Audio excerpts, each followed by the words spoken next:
രാവിലെ എഴുന്നേറ്റപ്പോൾ തൊട്ട് ചിരി നിർത്താൻ പറ്റുന്നില്ല ഗൈസ്. എന്താണെന്നറിയോ, ആറാട്ടണ്ണന് പെണ്ണ് കിട്ടിയെന്ന് പറഞ്ഞിട്ട് ഒരു ന്യൂസുകാർ കൊടുത്തിട്ടുണ്ട്. ആ പെണ്ണിനെ തംബ്ലൈനിൽ കണ്ടപ്പോൾ പൊന്നാര ഗൈസ് ചിരി അടക്കാൻ പറ്റിയിട്ടില്ല. ഞാൻ ആളെ ഏതായാലും കാണിക്കുന്നില്ല, അവരുടെ തംബ്ലൈന് ഞാൻ എടുത്തിടുന്നുണ്ട്.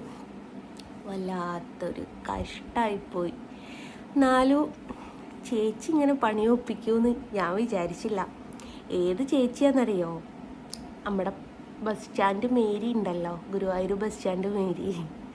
അന്ത പൊണ്ണാണ് ഇന്ത ആളുടെ പൊണ്ടാട്ടി. ഞാൻ കണ്ടിട്ടുണ്ടായിരുന്നു ഒരിക്കൽ ഈ അമ്മച്ചി ആറാട്ടണ്ണന വീഡിയോ ഒക്കെ ചെയ്യുന്നത്. ഇപ്പം മൂപ്പര് തമ്മിൽ ലപ്പാന്നുള്ള കാര്യം ഇപ്പോഴാണ് ഗൈസ് അറിയുന്നത്. വല്ലാത്തൊരു കഥ തന്നെയല്ലേ, കാലം പോയ പോക്കേ. അപ്പോൾ അന്ന് ആളെ കാണാത്ത ശപഥം നമ്മളെ ആറാട്ടണ്ണനായിരുന്നു ഇല്ലേ. അരുണ് പറഞ്ഞതിൻ്റെ അതിന് പറയടാന്ന് പറഞ്ഞ് പറയിപ്പിച്ചതാണോ എന്നുള്ളതും അറിയില്ല കേട്ടോ. അരുണിനെ തല്ലൂന്ന് പറഞ്ഞിട്ടൊരു വീഡിയോ ചെയ്തിട്ടില്ലായിരുന്നോ? അത് എത്ര ആൾക്ക് മനസ്സിലായി എന്ന് എനിക്കറിയില്ല. പക്ഷെ ഒരു ക്ലൂ ഞാൻ പറഞ്ഞു തരാം. മുടി ഇല്ലാത്തൊരാളാണ് മൊട്ടച്ചി. മുടി നമുക്കും നാളെ പോവാം കേട്ടോ. ഏതോ ഒരു അമ്മയ്ക്ക് എനിക്ക് വലിയൊരു അമ്പലത്തിലേക്ക് നേർച്ച നേർന്നെപ്പോലും ക്യാൻസർ വരാൻ. ക്യാൻസറൊക്കെ സ്വാഭാവികമായിട്ട് ആർക്കും വരുന്നൊരു സംഭവമാണ്. നമ്മളതിനെ പ്രതിരോധിക്കാനുള്ള കരുത്തുണ്ടാക്കുക എന്നല്ലാതെ ഇപ്പോഴത്തെ കാലത്ത് ക്യാൻസറിനൊന്നും ഒന്നും ചെയ്യാൻ പറ്റത്തില്ല. കോമൺ ആയിട്ട് എല്ലാവർക്കും വരുന്നൊരു സംഭവമാണ്. അപ്പോൾ ആ നാളെ മേ ബി എനിക്ക് നിങ്ങൾക്കൊക്കെ വന്നേക്കാവുന്നല്ലോ. ആ ഒരു രോഗത്തെ തരണം ചെയ്തൊരു സ്ത്രീയാണ് ഇവർ.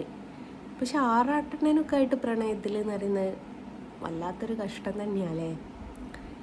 ഏതായാലും ആ തമ്പ്ലൈന് കണ്ട് ഞാൻ ചിരിച്ചു പണിയായിപ്പോയി ഗൈസ്.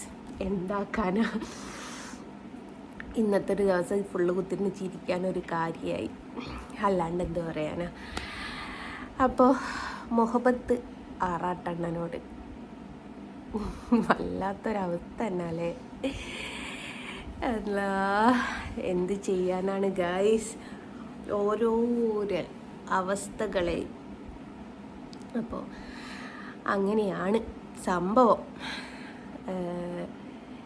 ഇത് കണ്ടപ്പം എനിക്ക് നിങ്ങളുടെ അടുത്തേ കൂടി ഒന്ന് പങ്കുവെക്കണം തോന്നി. കാരണം അമ്മയ്ക്ക് തിരഞ്ഞെടുത്ത ആളെ ഏതായാലും നല്ല ജോഡിയാട്ടോ. 10-11 പൊരുത്തം കാണും. കാരണം ഒന്ന് മൊയന്താണ്, ഒന്ന് അതിനെക്കാട്ടിയും വലിയ മൊയന്തയാണ്. അപ്പോൾ 2 മൊയന്തകൾ ചേർന്നാൽ അവരുടെ ലൈഫ് എന്തായാലും അടിപൊളിയായിരിക്കും എന്നുള്ളത് നമുക്ക് ചിന്തിച്ചാൽ അറിയാത്തൊരു സംഭവമാണല്ലോ. അപ്പം അങ്ങനെയാണ്. അപ്പോൾ അത് കണ്ടപ്പോൾ ഞാൻ വിചാരിച്ചു നിങ്ങളുടെ അടുത്തേക്ക് കൂടി ഒന്ന് പങ്കുവെക്കണമെന്ന്. ഒന്നൊന്നര സംഭവമാണല്ലോ അത്. എന്നാലും എൻ്റെ ചേച്ചി ഞങ്ങൾക്ക് എങ്ങനെ പറ്റിയ ചേട്ടനാ? ഓരോരുത്തരുടെ ചോയ്സാണല്ലോ, നമുക്ക് പറയാൻ പറ്റില്ലല്ലോ. ഭ്രാന്തനായ മജുവിൻ്റെ ഭംഗി കാണണമെങ്കിൽ ലൈലയുടെ കണ്ണിൽ കൂടെ നോക്കണമെന്ന് പറഞ്ഞിട്ടുണ്ടല്ലോ. ആറാട്ടണ്ണൻ്റെ ഭംഗി കാണണമെന്നുണ്ടെങ്കിൽ നമ്മുടെ ബസ് സ്റ്റാൻഡ് ചന്തമേരിയുടെ കണ്ണിൽ കൂടെ തന്നെ നോക്കേണ്ടി വരും. അപ്പേ ആറാട്ടണ്ണൻ്റെ യഥാർത്ഥത്തിലുള്ള ഭംഗി കാണാൻ പറ്റുള്ളൂ. അത് നമുക്കാർക്കും നോക്കിയാൽ കാണാൻ പറ്റില്ല. ഏതായാലും ചേച്ചി നിങ്ങൾക്ക് നല്ലൊരു ലൈഫ് ഞാൻ വിഷ് ചെയ്യുന്നു. നിങ്ങൾ മൊയന്തയും കൂടിയാൽ 1.5 മൊയന്തകളാവും. അപ്പോൾ ആ 2 മൊയന്തകൾക്കും എൻ്റെ എല്ലാവിധ അനുഗ്രഹ ആശംസകളും നേരുന്നു. ഓക്കെ, ടാറ്റാ.